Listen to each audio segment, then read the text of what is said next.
Anushree, just give us 1 minute, please. Yeah, no problem. Sure. Yes, it's fine. Huh? Anushree, can you say something so that we hear you? Hi, am I audible? Yes, now it's perfectly fine. Yes, I will start. Thank you. All right, yeah. So let's get back to start it again. Ishrat has already briefed about me. So I can share what I have had experiences in my Erasmus scholarship right now, what I'm doing, and the fellowships I have.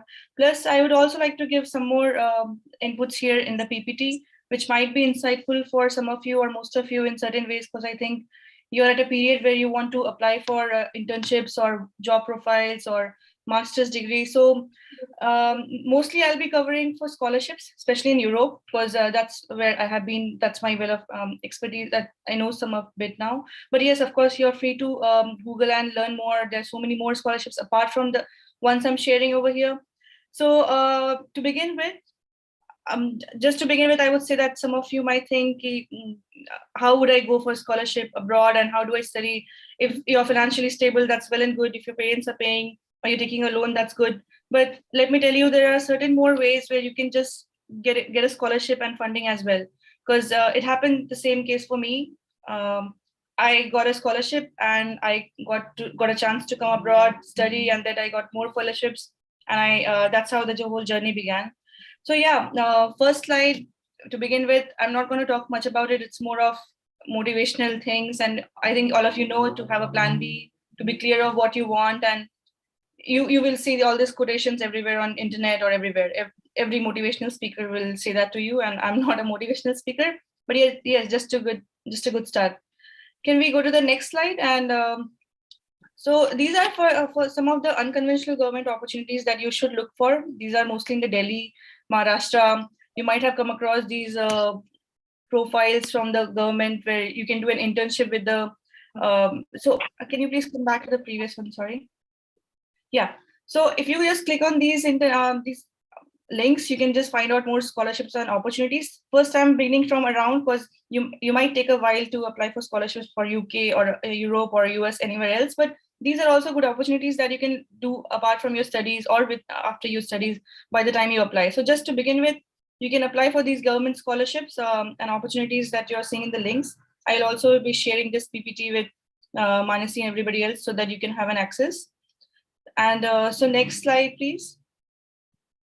So these are some of, again, scholarship opportunities in India that you might not know. This is this Budding Writers Program, Entrepreneurship Award, and Lok Sabha Internship. And these are some links you can always explore in India by the time you're already doing your master's or undergrads. So these are some opportunities you can check if you're eligible for this. Again, you can click the link and find more about it. Next one, please. Yeah, this Queen Elizabeth Scholarship is also a good scholarship. It is given every year. I think it's once in 2 years or every year. You have to please check for it. And it's a good scholarship with a good stipend while you're doing your studies, same like the previous scholarships. So this is a Commonwealth scholarship, and all the Commonwealth countries can join to get it. And in most of the countries, in India, I think we have it every year or once and twice a year. So you got to check that. So now I'll be more focusing on the international scholarship. Before I go to European ones, I would particularly focus about Norway because I lived and studied and also worked in Norway for a while. In case you cannot afford a lot of studies, education, or the scholarship by any chance, Norway is a country, or Scandinavia as a whole. I'm particularly focusing on Norway because I know more about it. So all the Scandinavian countries, if you see Sweden, Norway, Finland, and even Denmark. So education is totally free over here, mostly in the public universities. So that means that you do not have to pay anything for the universities. all you have to do is for your survival, and you can always work part-time. So these are some good universities and with good ranks. Maybe you can check for the applications, how mostly they begin like in October or sometimes in January. So you should keep a look on these universities for the courses you want to do. These are just few of the universities. There are of course more, but these are the ones which are like top ranked, and you can check for that. Finland is also doing the same thing. The government of Finland is providing a lot of fellowships and scholarships, and with stipend, without stipend, to a lot of immigrants and people across the world. Maybe you want to check that if you decide to go abroad sometimes, and again, getting Erasmus scholarship or Chevening or any other the ones I'm going to mention in future. It could be tough to get it sometimes. It's really competitive. But with Scandinavian countries, there are a lot of universities where you can simply write to the professors or apply. Just it's not a very tough process either. You do not get a funding, but the education is free over here. Just in case, if you have that plan that you have some amount of money that could sustain you for a while and for your living standards over there, and you can always work part-time. So I see a lot of students from India, Nepal, Bangladesh, and a lot of Asian students I met who did this, especially in Finland and Norway. I know that it's a good opportunity just because it's less competitive as compared to Erasmus scholarship or Chevening or other scholarships, So you can just apply for universities, and it's a 2 years master's program, again, all free. That's a good way. And plus, I would say that if you want to settle abroad, that's of course a bigger plan right now. I'm not overwhelming you with so much more ideas, but these countries are very welcoming to immigrants, and even at the time of recession, we're going to see most probably in very soon, they still invest a lot of human resource. So Scandinavia is of course a top priority in today's world if you don't want to go to US or Australia, or these are like good funding universities. There are very few countries which where the education is totally free, and that's Switzerland, Germany, and these countries are one of those that should be on your top priority list if you're doing some research to find out how to go and study in these countries. Next slide, please. Yeah, so now I'll be focusing on more deeply on these two, on the European scholarships. First is DAD for Germany. Most of you might have heard about it. It's again a good stipend. It does pay a good amount of money, but not as much as it pays in Erasmus Mundus. So everything is covered again, your flights, your tuition fees, your living sustenance, everything.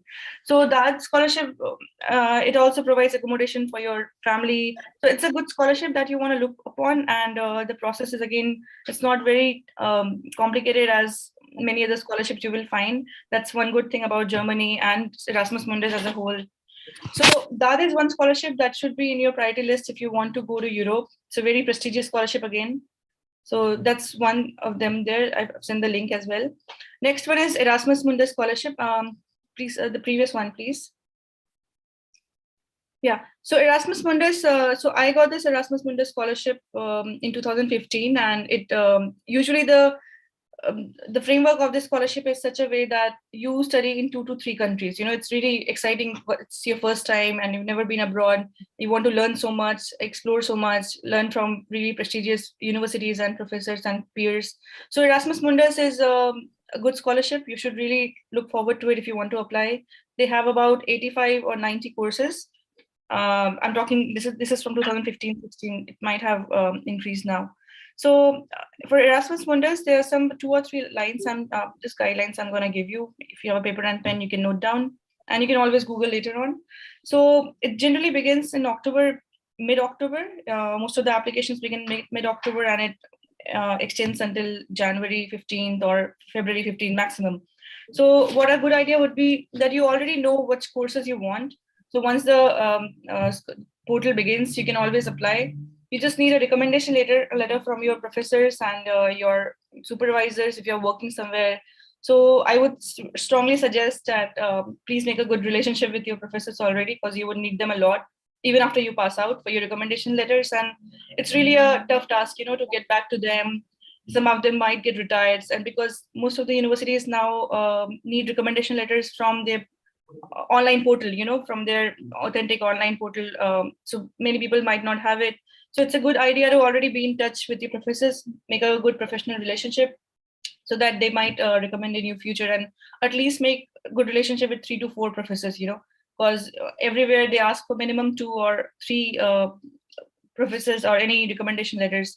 So for Erasmus, you need 2 recommendation letters from your supervisor, from your professors, and Sorry, I was just checking the chat. Yeah, we'll get back to that later on. So 2 recommendation letters, you have to give the IELTS exam. IELTS is very, it's expensive for some of us. I do not know, it costs around 7,000 to 8,000 to my knowledge. I'm not really sure.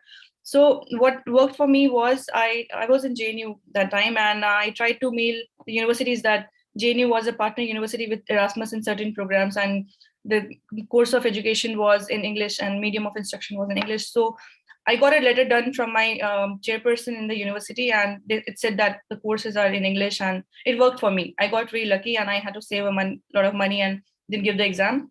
But it happens sometimes. It cannot, I will not guarantee you that go for it all the time, but of course you can give a try. And apart from IELTS, I think there are more dual lingual, or there are certain more courses that are acceptable in certain universities, but IELTS is really acceptable in mostly all the scholarships and all the universities. So prepare for IELTS. And another small hack I would give you for IELTS, that in case, I'm sure you're all good in English and you're good in university level, but in case you're not, you can always check for some short courses. The Embassy of UK and some more portals, they give you a lot of courses just for a month, some papers for your IELTS. So IELTS is a must in most of the scholarships. Please do look for that, and you have to prepare this like beforehand so that you don't run out of time. And next, you would need a strong CV, which is again very important thing. What I would say is that at this age, I know you cannot make a very strong CV. So what I did when I was a student, that I did participate in a lot of volunteer works, in NGOs. Most of the programs that happened in JNU, I was always volunteering, and I got a certificate which really added to my CV. And I volunteered in my summer vacation and winter vacation.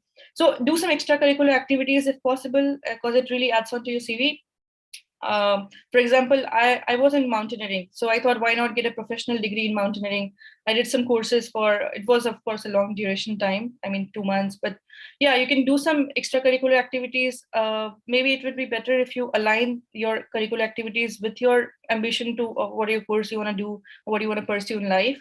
So in that way, you're just being more weightage to your CV. That's a good idea, that if you just start going for more volunteer works, in many NGOs, they just want you to work for free, of course, and you can just give your part-time work, or even on your summer winter vacation. So it's a good idea to have a strong CV in that way. So CV is of course important, and this is the only way I would think if you're not working at this time of your life.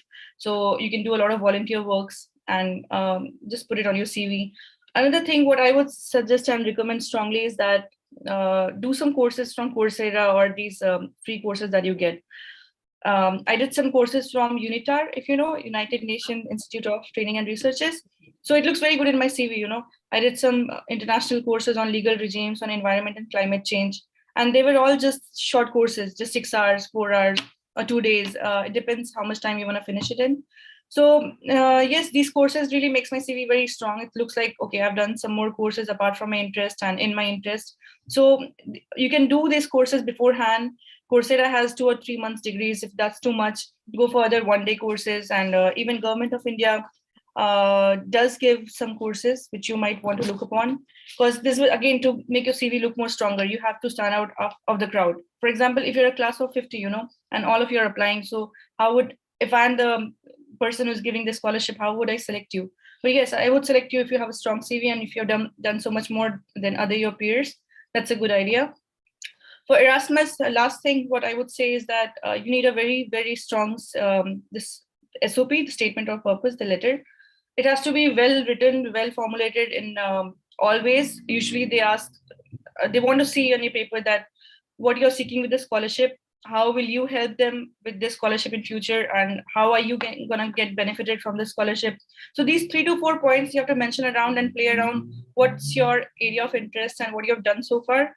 So I would suggest, if you're applying for Erasmus scholarships or DAD or any other scholarships, make your SOP even 1 month or 2 months, at least 2 months before, because you need time to review, get it reviewed from some people whom you know in your network. Make networks, and there are many places online that you can just get it reviewed. Sorry. Sorry. So yeah, make a very good SOP.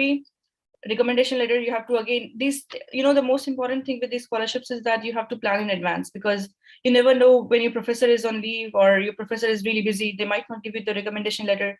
So plan these things way ahead. make a good SOP, make a CV. Again, for that, you have to work a lot beforehand. So these are the things you have to do for the Erasmus Mundus scholarships in particular, and rest of the scholarships also follow in the same domain. Usually is the same process for most of it. So yes, this is it for Erasmus Mundus, I can say so far.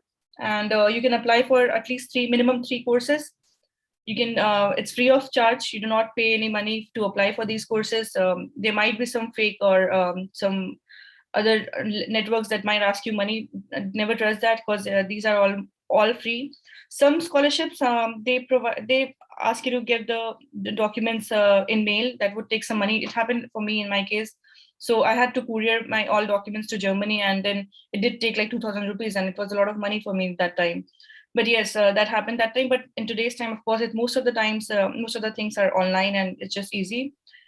And one more thing, if you're not selected for Erasmus Mundus, if you're in the waiting list, or anyhow you think you really want it, one good idea is that keep talking to the professors in the beginning. You go to the link and go to the website, you know who are the professors, what do they teach. So maybe it's just a good idea to be in touch with mail that, okay, this and this, I'm this and that, I'm really interested in the course, can you please guide me of how for the application process, so that they know your name. You know, when they see the applications, they might at least know your name, that okay, you're one of the applicants and you might be very interested. You never know what works. In the worst, they can just deny or not reply to your mail. But of course, it's a good idea to be in touch. Yeah, I think that's a lot for Erasmus Mundus. Rest, you might have some questions and we can cover it up in the question answer. So for UK, since I'm in UK right now, I would also like to share a lot from lot of scholarships from UK. I really found out recently last year that UK Youth Mobility Scheme has been started with this with the UK government, and this is a lot of money. Of course, the application fee is 25,000. It might be a lot. If it is not a lot of money for you, if your parents are ready to fund you, just apply for this. It's easy. You never know. You can just move and work for 2 years. So this is a new youth mobility scheme that came a couple of years back. So you might want to check this. If you do not have money and was struggling like me, that how to go abroad and study. And so these are the scholarships. And I have a lot of friends over here who came to Shivling Scholarship and Felix Scholarship. These two scholarships you really should look upon, because they give a lot of students, I think in a massive number, I think 30 or 40 or maybe 50, I don't know, every year. So Shivling Scholarship is one good scholarship that you should look forward if you want to study in UK. And one thing, you can apply for all the universities, be it in Oxford, Cambridge, London, Manchester, anywhere in UK. But the problem is that you have to, this just works a bit different from Erasmus Scholarship. For Achieving Scholarship, it's a different scholarship for basically you are asking for funding, and for you applying for universities, it's a different procedure. It's two different entirely process. You have to have an admission first, and then you get this Achieving Scholarship or the Felix one. I'm not very good in my knowledge with Felix Scholarship. You have to look on for that, but it does pay good amount of money as well. But the criteria for these scholarships is that you have to come back to India and stay at least for 2 years after your education. For example, if you're studying here, and most of the, actually all of the master's degree in UK is for 1 year, unlike Erasmus and DA, which is of 2 years in most of the places. So it's a 1 year master's program. It's a very good opportunity for those who are wanting to switch careers like me, because I was already working and I thought, I already have a master's degree and my second master's, I don't want to give 2 years. It's a lot to give. Maybe UK is a good option in that case, because it's just 1 year's master degree, but it's super expensive in UK. It's not free. Education is very, very expensive. Cost of living is very expensive. So what I would suggest is apply for these scholarships, prepare well for them, and they give in a good number of scholarships. Another thing with Felix Scholarship, I recently came with the news last week that if some of you are from Jharkhand, and in the previous one, please. Yeah. For the example, the Jharkhand government recently came with a Birsa Munda scholarship and Achieving Scholarship in a consortium together. So if you're from Jharkhand, you might want to check upon your eligibility if you fit in the criteria. And it's a good opportunity that the Jharkhand government is facilitating through the Achieving Scholarship. It's for studying abroad in UK. That's a good place if you are from Jharkhand. And even Maharashtra government pays certain amount of money. Not with the Achieving, it's most of the governments paid, but it's a very minimal amount of money, but it's still good. For example, Delhi government, to my knowledge, give around 5 lakh rupees to scholars studying abroad who are really struggling with their finances. That's a good opportunity. And yeah, Achieving is a very, very prestigious scholarship again. You become Achieving alumni. It's a good alumni network, and it's a very prestigious scholarship again, just like Erasmus, but it's for 1 year. But the only criteria is that you have to be back to your country, and it's all for Commonwealth countries, and India is of course in the Commonwealth countries, so you can avail it. This scholarship is again Felix, and this is also for masters and PhD. So if you're looking either for masters or PhD, these are like good scholarships. And this is not only pertaining to humanities, it's also from the technical field. For example, if some of you are in engineering or want to pursue some technical courses and just not in humanities, so you can also avail from these scholarships. Yes, and the next, so these were major area of my knowledge that I knew, but of course there are more places here that you can, these are the global internship fields. If you want to take a break before your master's or your work profile and want to do some internship, these are some international internships that you can apply for. I got a chance to work with Ashoka Foundation. It's a New York based organization in Spain. So I was working in Spain through one of the scholarships like this. It was fully funded. This is also called internship. I'm missing out the name. I might have it in the next slide. But yes, do apply for these scholarships. Some of them might need a lot of money that you have to go there, pay and live there. But this is not, I would suggest much, because you might find some funding and other opportunities where how you can go and do more internships. Yes, next slide, please. These are again some of the opportunities you want to just be at your home at this. So I made this slide last year with Galgotias, and this was the time where we were in all pandemic. Sometimes you can still be at home and do these things, you know. So you can, these are good places if you're good in writing, if you're good, have good caliber in writing skills and articulating things in writing. So these are places that might pay you even while you're studying in your university level and just have a good pocket money. You don't, like, you can't work. I know in India we have a culture that you cannot do a lot of part-time jobs irrespective of what you want to do, because so these are good opportunities that will give you good amount of money for your sustenance being a student as well. So you might want to look for these links. Next, please. Yeah, these are again some Government of India initiatives and programs that, especially in the innovation group, it's a very interesting program, and two of my friends have happened to work in this, in the Tulip internship and also with this Government of India, with the Telangana government. So if you're from Telangana, I think this is eligible only from people from the state. So you might want to look for this, because these are like good options. But again, if you need a break, you see where you fit in, you might want to apply for scholarship abroad or work for these places. Or meanwhile, you can do this and also apply abroad. So these are just good places that you want to fit yourself in before you strengthen your CV and apply for scholarships. Like a lot of people I know, what they do is they take a break and they just strengthen their CV, work somewhere, take a break, and just apply properly for an year. So in that year, you can, these links could be beneficial for you. Yeah, I think the next slide, please. Yeah, towards the end. And these are again for a lot of opportunities from such banks like SDFC, Colgate, and MI. They give certain amount of bursaries, small amount of bursaries. It's not a lot of money, but it's good while you're studying and you're planning for your career ahead. So these are good opportunities you want to look upon. There are, of course, more than it. I've just given some, and you can, of course, find a lot more than this. But these are just few that they are not very well popular at this time. People know it, but I do not see a lot of applications and talks about these. So you might just fit in somewhere as well. Next, please. Yes, one more thing you can do is that there are some summer courses to that you can do. Maybe your summer vacation, if you're in your third year or your second year, you want to do some summer courses in UK and somewhere else. So these are some good links that you might want to avail. I also know there are a lot of students who come here in Cambridge, Oxford, everywhere. They're just coming for a short summer course, but these are again very, very expensive. This one is a funded one, but there are a few limited funding seats. You might want to give a competitive try for it. But of course, if you have a lot of money, if your parents want to fund you, you can use the summer courses. And I know a lot of people just come for summer courses to travel, explore, learn, and just have that exposure of a esteemed university. I'm sure there are a lot more for US as well, but I do not have much knowledge about US because I've not been there, but I know some few of them. But it's more pertaining to the UK funding opportunities, this link, and this could be a good opportunity if you want to look for some funded summer school opportunities. They're more online as well, but this one is in person. Next, please.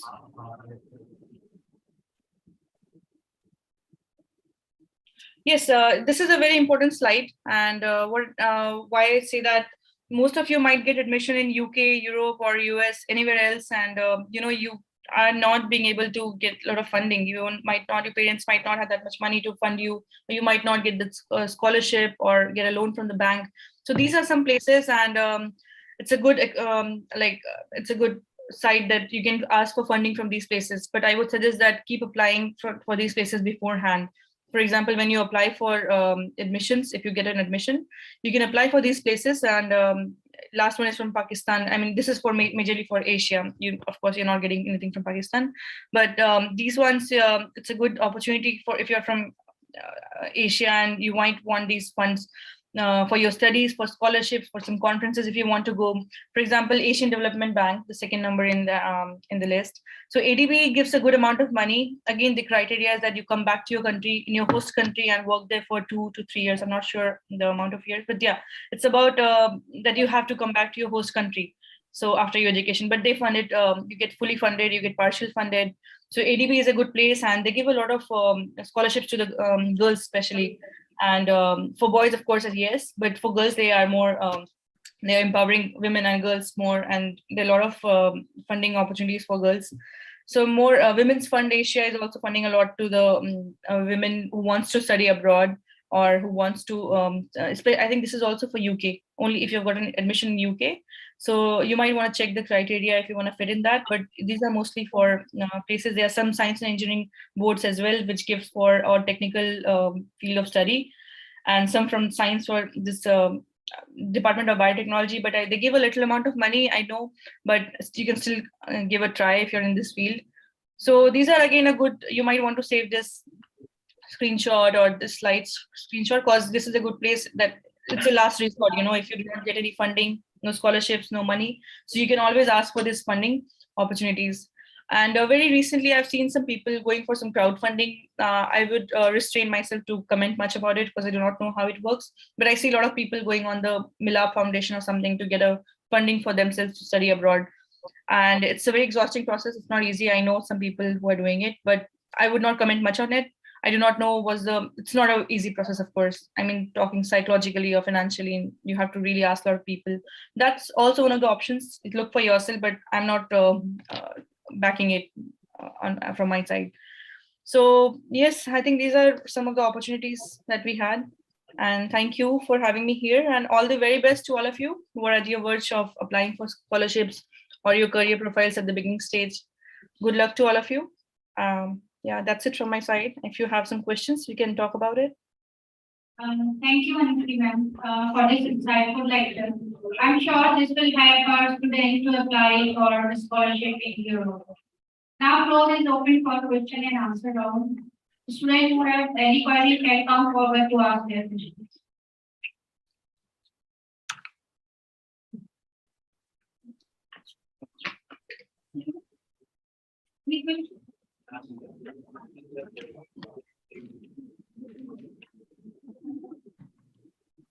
Ma'am, it is better that you come here and because the mic is here. Mine? No, sorry. This one? Yes. Thank you, Anushree, for this wonderful presentation. Just one bit, because you have also shared links. Now, somebody is clicking on a certain link. Can you tell us how you proceeded? You gave an overview, but just like how to go about it. Should we look for scholarship first? Should we contact the university? Like any something that you can talk about, a generic idea that if you can give us, so that anyone can know that this is something generic and we can go ahead. And of course, for every specific scholarship, it would be different. Thank you, ma'am. And it's a very important question. So yes, as I mentioned, for Erasmus and DAD and these scholarships, so it's a very, very easy process. It's different from that in UK. For this, just one scholarship application. And in that, you get universities as well and scholarships application as well. So it's just one application. So again, as I mentioned, you go to the link, you see the eligibility criteria. It's just, I think you need a graduation degree, not more for Erasmus. And then they ask you to submit 2 recommendation letters, SOP, CV, and your IELTS score. So it's a very easy process. So for Erasmus, DAD and most of the European this thing, it's just one scholarship. Your scholarship also covers your university. So you have a set of universities in this scholarships. You already know before applying that what are the universities, what are the courses. So it's just one application. It's a very easier application process as compared to the UK. Now coming back to UK, it's a bit more complicated as compared to the Erasmus scholarship, because you have to apply for scholarship universities first, get admitted over there, and then apply for the scholarship at the same time. So it's a two process. Once to apply for the admission in the universities, and second to get a scholarship funding. So these are like two different. This is in UK, but most of the ones, the one I shared in Erasmus and DAD and these scholarships, it's just one application process. You go to the website link, and you already see the courses. There's a list of around 80 courses. You see the courses. Of course, you have to do a lot of Google and research work. It will not come that easy and handy, but at least you know a platform where to go and click, where to begin with. Because when we did that, I remember, you can just not go to a senior or anybody else and say, please guide me. That's a very abstract thing. You're already graduated, educated. You might be expected to be a bit more than that. So do some research, and it's not very tough, honestly. You can always go to the FAQs, and then go to Quora. They have a lot of answers as well of how you want to avail it. But this scholarships are very easy to apply, especially the Erasmus, I know, because you go to one website, the process is easier. I'm not talking about the selection. It's a very competitive and prestigious scholarship, but do apply for it. But the process is way more easier than to apply for UK, because you need to have an admission first. You need to have I think unconditional letter which would say that every criteria is fulfilled. Then you apply for the scholarship. So it's two process. But again, worth a while. Both of it has their own perks and good like pros and cons. Did I answer your question? Yes, thank you. Okay, so thank you, Anushree. Now my query is this: you talked about IELTS. Okay, so is it mandatory for all the fellowships? Because so far as I know, like whoever is conversed with English medium, like from university, so Yeah, they are exempted from it. So maybe it's a small query for me for students. So is it applicable for everybody to get that? yes. Yes, that's a very good question again. Thank you. So IELTS have become mandatory. Nowadays, we are seeing that even for Scandinavian countries or countries which do not have English as their domain language, even they are looking for IELTS, because that's your eligibility criteria, that how they test you. But personally, I feel it's more of a business, because you already have studied in English medium universities, and in India is the second official language. But you can always try to convince. For example, I know it's very expensive. If you think you can just sneak out in certain ways that worked for me, it might work for you as well. But it happened a few years back. I do not know the scenario right now. So you can always like keep bugging them and mailing them and say that, you cannot afford it maybe, or you already have a course of studies in English, and try to get an authentic letter from your university which says that the medium of instruction was studies was in English. That might work in some cases, but in most of the places, of course, yes, you need IELTS. So I know it's very tricky, and sometimes it's very hectic and a lot of money as well. And I think the validity is only for a few years, and then you need to have a certain score, 7.5 or 7 for certain universities.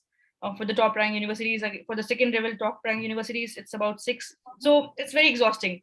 What I would say is that try to be more smart, be in contact with the universities, and try to say them that, try to convince them.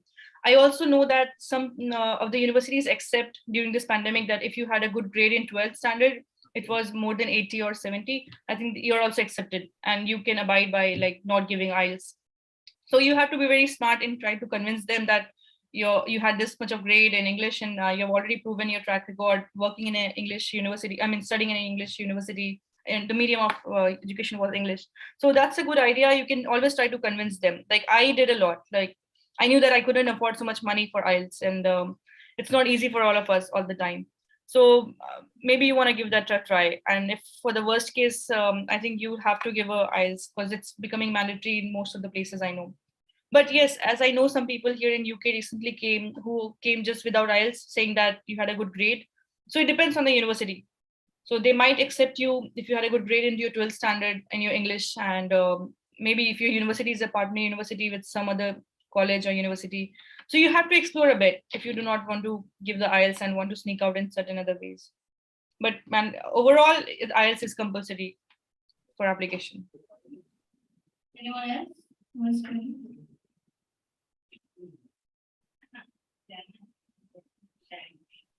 Okay. Thank you so much, Anushree, for a wonderful session. I would like to have many more sessions with you in coming time, and we'll get in touch with you again. Ishrat, over to you. You can, like, call. Thank you so much for having me here. Yes, and all the very best to all of you. You can also mail me. I'll send my email ID. You can have it from me, ma'am. And of course, you can ask if you have some serious questions or doubt. Of course, we can work it out. Or also, just to add on in the end, there are a lot of social media influencers and a lot of people I know that are doing, you might have seen on Instagram or places. They also give a lot of career opportunities.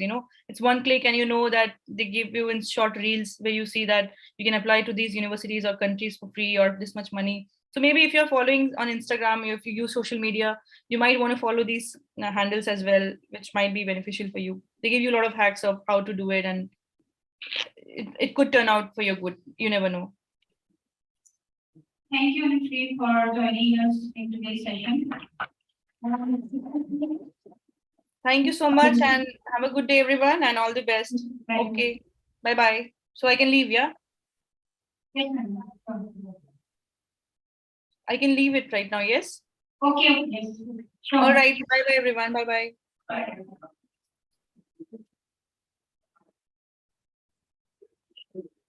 Abhi,